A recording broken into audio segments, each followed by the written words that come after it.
Pada zaman dahulu di negeri antah berantah, hiduplah sepasang suami istri yang sangat miskin karena disumpahi oleh Batara Indra dan sangat dibenci orang. Setiap kali mereka mengemis di pasar dan kampung, mereka dipukuli dan diusir hingga ke hutan. Oleh karena itu, tinggallah sepasang suami istri itu di hutan dan memakan batang kayu dan buah-buahan.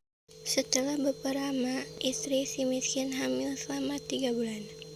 Sang istri ingin sekali memakan buah mangga yang ditanam di taman raja. Si miskin pun terketuk hatinya karena dahulu ia di keindahan waktu menjadi raja. Ia tidak ingin memiliki anak.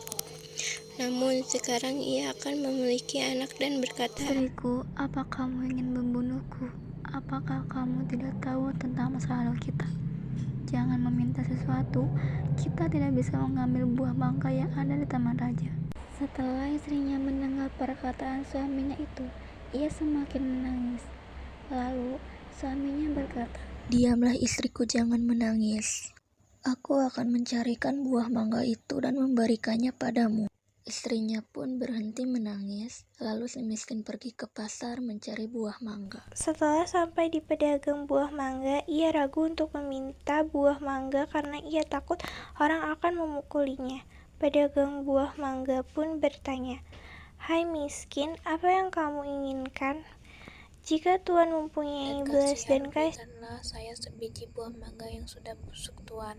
Orang yang berada di pasar pun menjadi iba karena mendengar kata-kata si miskin itu. Lalu orang yang berada di pasar tersebut memberikan si miskin buah mangga, makanan, dan bahkan pakaian serta buah-buahan lainnya. Si miskin pun heran karena biasanya ia diusir, dipukul, hingga dilempari kayu dan batu. Setelah ia berpikir seperti itu di dalam hatinya, ia pun pergi ke hutan untuk menemui istrinya. "Istriku, ini buah mangga, makanan, pakaian, dan beberapa buah-buahan."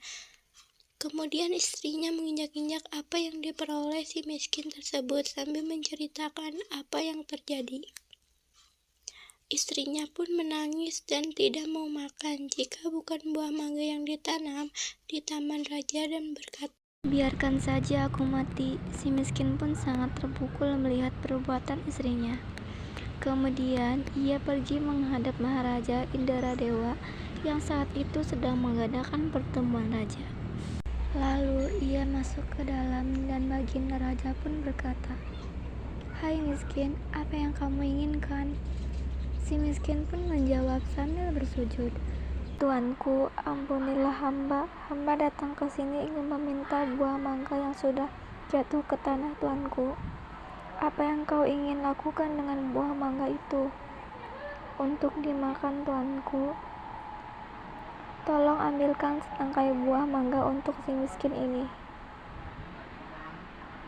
Kemudian diambilkanlah buah mangga tersebut untuk si miskin yang sedang sujud kepada baginda raja.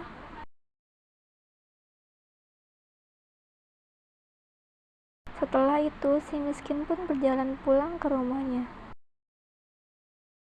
Setelah dilihat oleh sang istri akan si miskin datang membawa setangkai buah mangga, ia pun tertawa senang sambil memakan buah mangga tersebut. 3 bulan kemudian, sang istri menangis ingin makan buah nangka yang ditanam di taman raja. Dengan cara yang sama, si miskin pun mendapatkan buah nangka yang ditanam di taman raja untuk istrinya yang sedang mengidam itu. selama istri si miskin hamil, banyak makanan, pakaian, beras, dan peralatan yang diberikan kepadanya. Pada waktu yang baik dan tepat, pada malam hari 14 bulan itu, bulan bersinar terang. Kemudian pada waktu itu juga, istri si miskin melahirkan seorang anak laki-laki yang sangat baik dan penampilan dan tampan. Anak itu diberi nama Mahrakarma yang artinya anak di dalam kesulitan.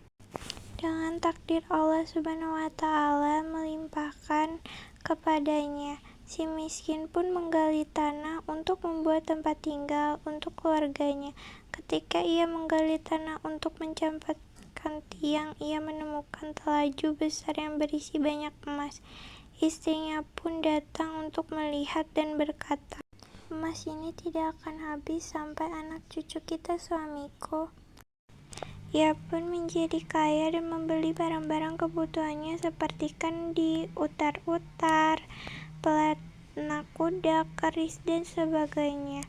Setelah kembali dan membeli barang-barang tersebut, ia mandi dengan jeruk nipis, menimang anaknya dan berseru, "Jika engkau sungguh-sungguh anak dewa yang ingin menerangkan wajah ayahanda ini, biarkan negeri di hutan ini menjadi negeri yang lengkap dengan kota, parit, dan istana, serta menteri rakyat dan semua raja-raja besar." Terkabullah permintaan itu, dan si miskin menjadi raja dan berganti nama menjadi Maharaja Indra Raksasa, dan istrinya berganti nama menjadi Ratna Dewi, dan negeri itu dinamakan Puspasari.